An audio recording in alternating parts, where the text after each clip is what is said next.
Hello and welcome to FatbossTV. Today we're looking at the Everbloom, which is a new 5-man dungeon. So Alex, what is this place? It's a beautiful place. It's a very nice looking instance. It is, it's one of the new 5-mans that are out. At the moment it's scaled to 100. We're not sure what level it's actually supposed to be for yet, but all the bloody dungeons are level 100. So but it's a fairly interesting instance. It's set in Gorgrond, in like one of the overgrowth places. That's what Gorgrond is. It's just either very like barren and like kind of Grand Canyon-esque, or it's very jungly. So yeah, it's like a little oasis. Oasis-eye. Oasis-eye. There's loads of them about, and we're in one of them. We're in one of the Oasis eyes, and yeah, the instance is pretty cool. It's got five bosses. One of them is optional, so it's nice to have an optional boss. Unfortunately, it's shit, but it's at least an optional boss. And the reason why we're here, roughly speaking, is that the Kirin Tor Mage people, they went to Gorgrond to go, like, investigate, see what the fuck is going on, but then they kind of got overwhelmed by all, like, the primal beasts that were around and about, and there's, like, one mage left that has been, like, taken over by spores. You know, like, those ants that, like, die, like, because they've been infested, and they can't... They get parasites. Yeah, it's pretty much got spores. Grows out their head. Exactly. She's the giant ant, and she's, like, she's made a portal between Stormwind and this Gorgrond place.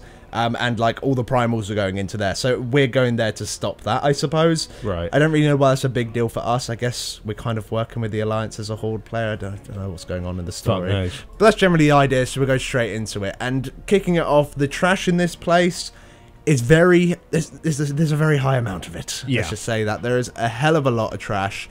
The trash itself, though, is very, very boring. There's nothing really much to do. One thing, though, you've got to be careful with all these plants on the ground, because they do poison dot on the tank. Which hurts like a bitch. Yes, so if you haven't got any poison dispellers, I have no idea how you're actually supposed to deal with it. And maybe CC, or generally just a lot of healing has to be done, but it's pretty vicious. So dispelling these poisons is pretty interesting. But as you can see, there is a ton of trash, and we're going to be skipping so much of it in this video, because it's so boring. Yeah. But one interesting bit of trash is this mini-boss, which is like this big ancient guy, and he only has one real mechanic, which is like spawning these little circles on the ground that suddenly get bigger, and these areas will silence you and also do ticking damage while you're inside of it, so move from them. And this is actually a mechanic of the next boss, so once again, mechanics from the trash telling you how the boss works, and I think that's very good. Some of the instances recently haven't been doing that, so I think it's quite nice that they've actually bothered to put this in. So here's the first boss area where Witherbark is, and you have to clear all the trash packs around him like you have been having to do in all of the other 5-mans. I have no idea why they like really forcing this idea of clearing the trash around a boss. Like, we've seen this in Orkin Down twice, and like all the other instances. But either way, the trash itself isn't that much to worry about. You've got to do some interrupts, and the casts are horrible. But you see they've got these little blobs, these little, like, water orbs. They go towards the boss, refresh his energy, and then he becomes active. And that's also a mechanic in the fight. So, once again, pretty cool. So the boss fight itself isn't really too, like, overwhelming. I mean, there's quite a few things going on, and the damage is actually quite high. But it's relatively simple. So in this phase, his energy will slowly deplete. And during this time, he'll spawn these the silence and circles on the ground that you need to avoid. He'll also spawn these root things, and if you get caught by them, they just do a load of like AoE damage around you. You can see that it actually comes out from the boss. You do have time to move from it. It's going to a set location, like a player's location when they first come out, so you can move from them. But the main problem in this phase definitely is the tank damage. Yeah, he hits really hard. He does a breath on the tank that looks like it's avoidable, but it actually isn't. You can just move. I mean, you can move wherever you want. You're still going to get hit by it. Yeah. So the tank needs to make sure that you use some sort of magical cooldown or any damage reduction cooldown.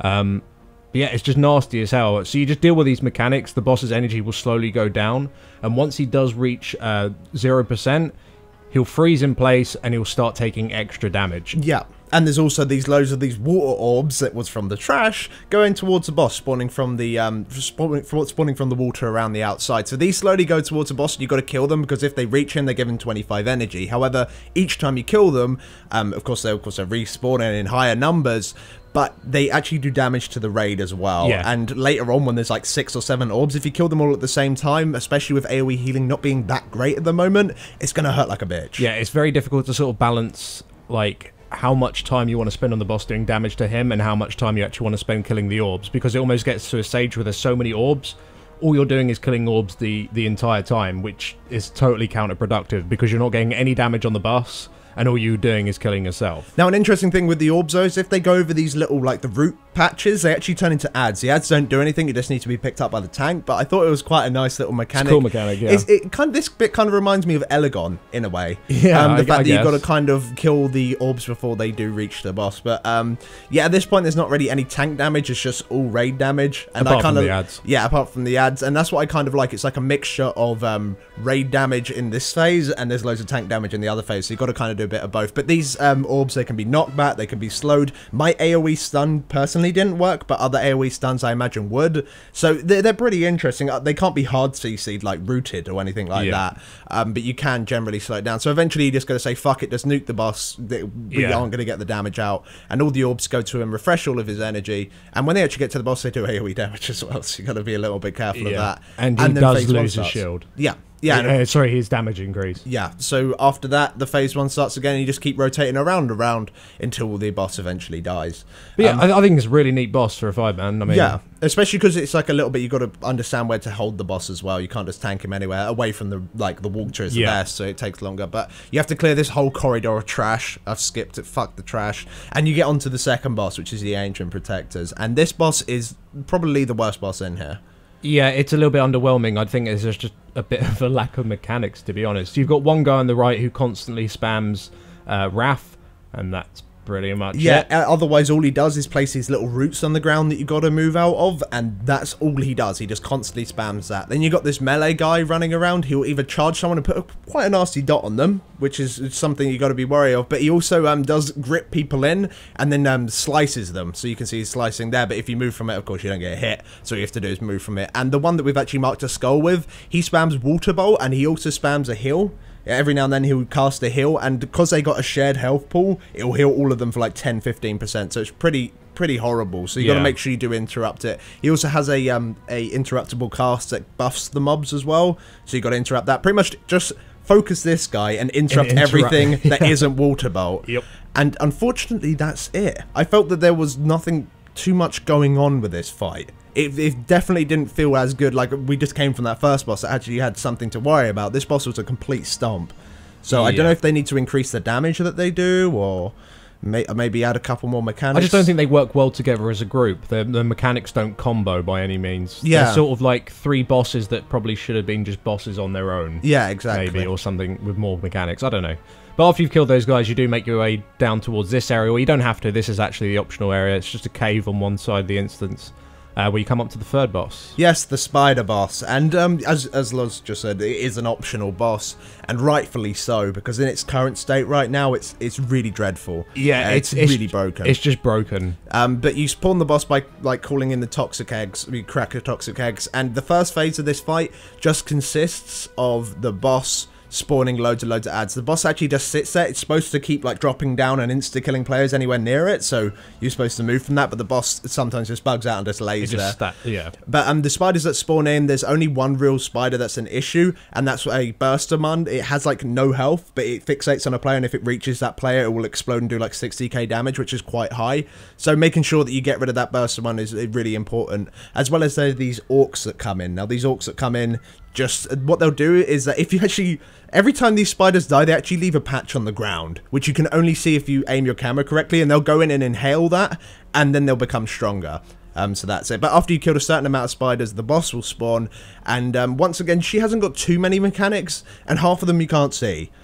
Because of how broken it is. She'll put a dot on someone, which is pretty horrible, but she also does this, she'll place 2 patches underneath players. As you can see there, I can see them at this angle, but not at that angle. And this patch actually does a ton of damage. Luckily, it gives you a debuff, so if you're debuffed, you move. Yeah, you know that you're inside the patch, but if you're not quick to notice your debuffs, you're going to take a huge amount of damage. And yeah, you will probably die from it. A healer's going to struggle to out-heal it. Another thing that the boss does is actually consume the orcs that come in, and it heals her for a lot of her health. However, like, the time it takes to actually kill that orc, you have to do it pretty goddamn quick, because she consumes pretty fast. So yeah, overall, we found out that it was just kind of better just to nuke her and just say sod the orc. You can CC the orc. I'm not sure if that stops her from consuming it, so maybe you could have like a perma CC chain while you just nuke the boss. I'm not 100% sure. But I think this boss isn't bad for an optional boss. Yeah, I mean, I like the idea of the fight, but it just flat out doesn't work right now. Yeah, so because it's on beta, it just doesn't work. But I don't think it's bad for an optional boss. But eventually, you just finish her off. She's consuming. But yeah, and it gives you a bit of bonus gold. And I imagine if it is like a leveling instance, it'll give you some bonus experience as well. But we're doing it as level 100, so we don't know.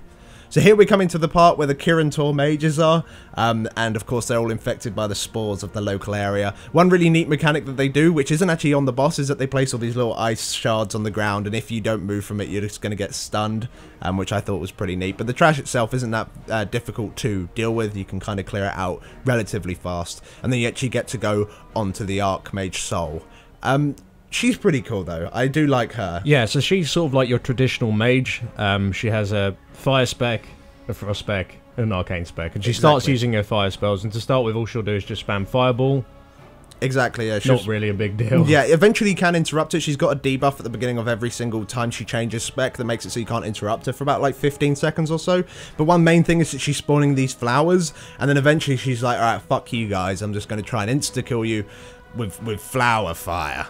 Yeah. And it does do a lot of damage. As you can see, that warrior nearly just got one shot. Yep. So it's pretty vicious. Yeah, the idea is that you just run away from these. And they do actually spawn underneath players' feet, these flowers. So you might be able to bait it out. You could bait them out, potentially. Like, make them all spawn in one area, then move to the other before she actually ignites them all. Yeah.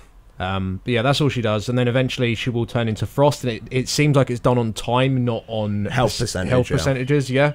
And as Frost, all she'll do is spam Frostbolt, and again, she'll have the thing that prevents her from being interrupted, and she'll just target areas like around the room with blizzards. Yeah, and at this point, every time she does change spec, she gets a 50% damage increase for the rest of the fight. But we wanted to check out, because she also has an ability that makes it so she buffs herself with 50% haste and 50% damage. So we did let it through. We kind of stopped all the damage, and just to see what happens. And this parasitic growth one.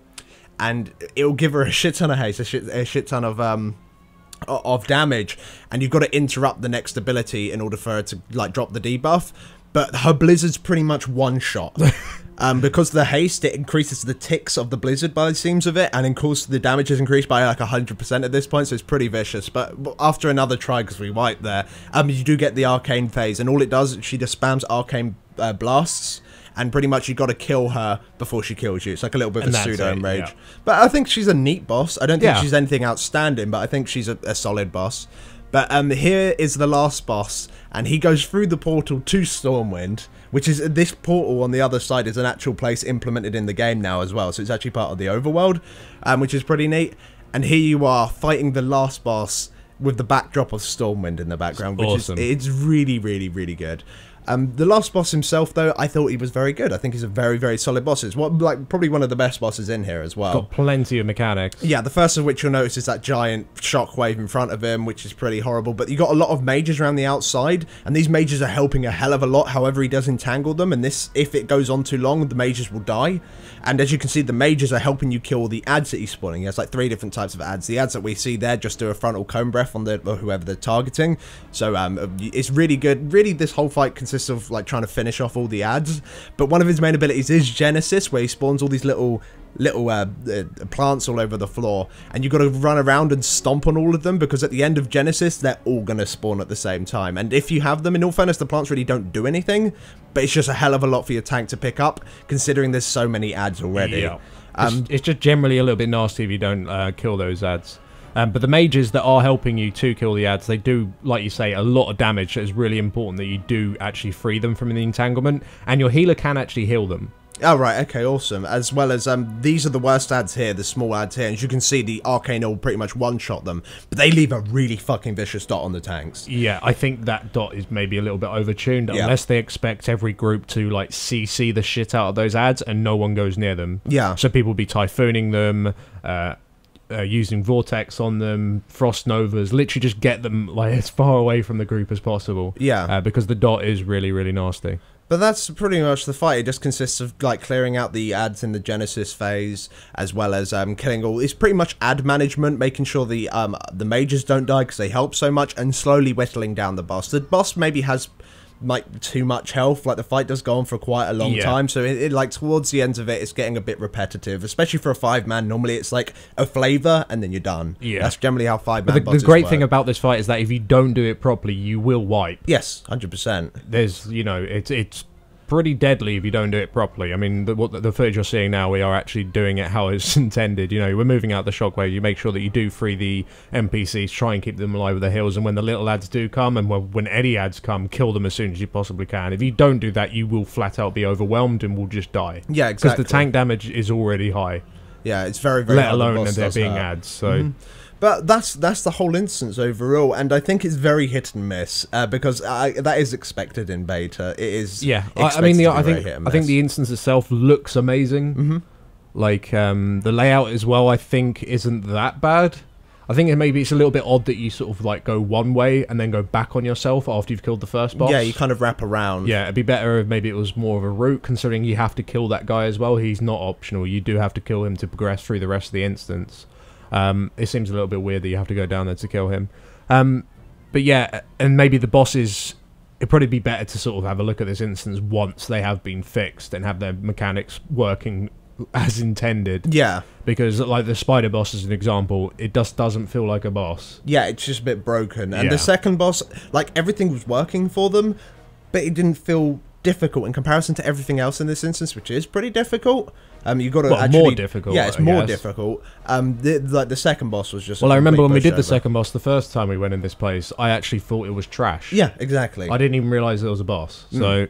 But yeah, overall, I think it's very good. It'll be nice to see it when it's live, especially to see what they add in Heroic as well. It should be pretty goddamn cool. But thank you very much for watching, guys. If you did enjoy the video, then please do leave us a like. And of course, we will see you on the live stream. Thank you very much for watching. Thank you.